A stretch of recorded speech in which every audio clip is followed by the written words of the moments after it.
had like the worst week in pop culture history last week. So this is not a sad show. We celebrate people on the show. We give people their flowers. Yes, So sir. Yes, of course, sir. rest in peace to Malcom Jamal Warner. Thank you for that. Thank you for everything you did, King. Cosby Show, I watch it religiously. The Gordon Gartrell is raised to the rafters. Thank you for everything you did. We also lost Ozzy Ozbourne. If you're a wrestling fan, you ran across Ozzy all the time.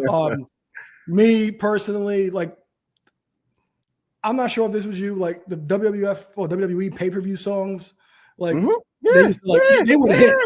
So, like soundtracks right there, baby. You play those, those are soundtracks. So a lot of those were like on my like gym playlist to this day. I feel you. Yes, sir. Yes, sir. And Ozzy was heavy into that. So salute to Ozzy. Salute to Ozzy for that. Ozzy. I love that. Yeah. I've gotten many "What the hell are you listening to?" thanks to Ozzy, but I love it, and I love that. Yeah. So thank you, Ozzy. Thank you, Ozzy. Now we're controversial. We call it. John, be nice. I will. So we're talking about we lost Hulk Hogan. Yes, sir. And love him or hate him, we would not be no wrestling fan would probably be a wrestling fan if it wasn't for Hulk Hogan. Touche. In my opinion, he it's not in my opinion, this is a fact. He saved pro wrestling twice. With Vince McMahon in WrestleMania, and then in the dying mid-90s when nothing was selling, he was a part of the NWO and made wrestling cool again, being the good guy turned into the bad guy. So we lost Hulk Hogan, the biggest impact on the business. So I'm not sure if you have any memories. I'm not sure if you have any thoughts, but actually, I'm sure you have memories because everyone has memories of Hulk Hogan.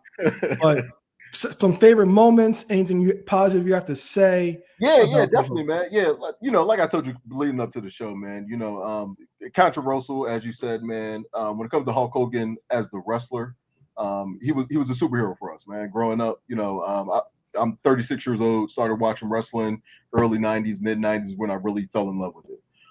So the early memories of Hulk Hogan, man, outside of movies and TV shows, him and Macho Man. So I was a big Macho Man fan. I love Macho Man, but him and Macho Man tag teaming, those were some favorite memories of me.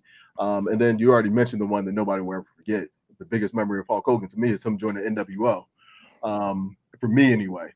And for me, it's funny. So I was never a fan of NWO, but they were the most necessary evil group of all time, man. I was a big, Sting, Goldberg fan. So whenever the NWA came out, I was always rooting for Goldberg and Sting to stop them. But the NWO, man, they did their thing with Hulk Hogan. So shout out to Hulk, man. Like you said, when it comes to wrestling, he was really the foot of the mountain that is built up to today where wrestling is. So shout out to Hulk Hogan. Yeah. So with me for Hogan, you're a little older than me.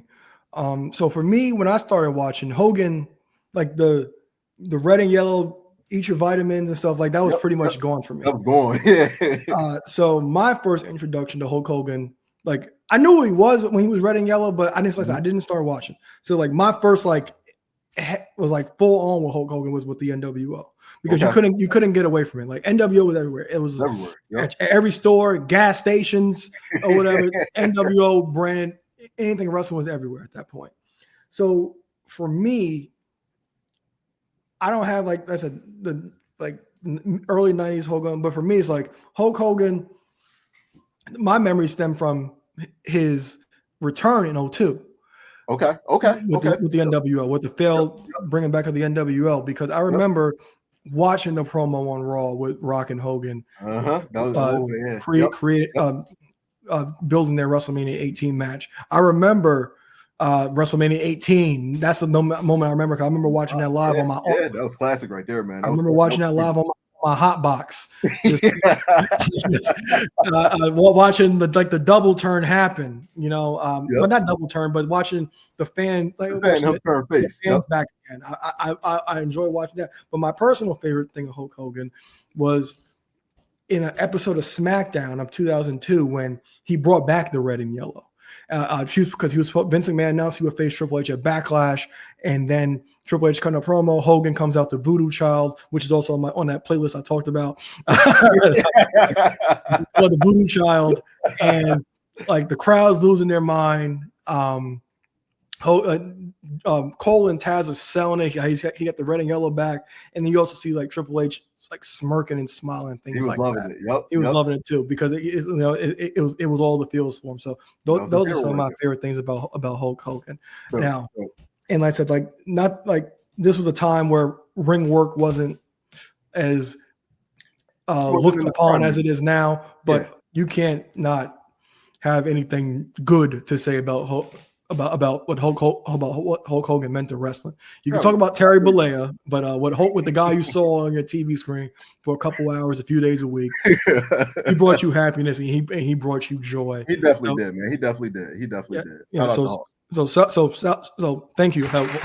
Thank you. And also, by the way, he's also responsible for some of my favorite good bad things in life. What do you mean by that? Will you talk to me? So like the term of "it's so bad it's good." Yeah. Like a bad movie, it's bad, but you watch it's so bad that you can't stop watching it. Yes, I know exactly what you mean. So my top 3 movies are Batman and Robin. Okay. I'll watch that every time it comes on. Every single time. Yep. Mortal Kombat Annihilation. Oh, Annihilation? Oof. And the third one is the movie Hogan was in is Three Ninjas, High Noon, and Mega Mountain. I knew you. I love that movie. I'm a big Three Ninjas fan. I love them all, but that movie is so bad. But I love it. It is horrible, but I know exactly. I would watch it too. I ain't mad at you. It's so bad, but it's good. And my favorite bad pay-per-view of all time. I'm not sure if you. My favorite bad pay-per-view of all time was. I'm not sure if you're familiar with the whole Vince Russo thing about Hogan used his creative control card, but it's Bash at the Beach 2000. That's also my favorite thing to watch because it's such a mess. So I do enjoy watching that all the time. But thank you, Hulk Hogan. Like for all the wrestling memories, we said we would not be here if it was not for you. So thank you, Hogan. So before we get into predicting SummerSlam, we had some things happen in the world of wrestling. So WWE is done with Travis Scott. Thank fuck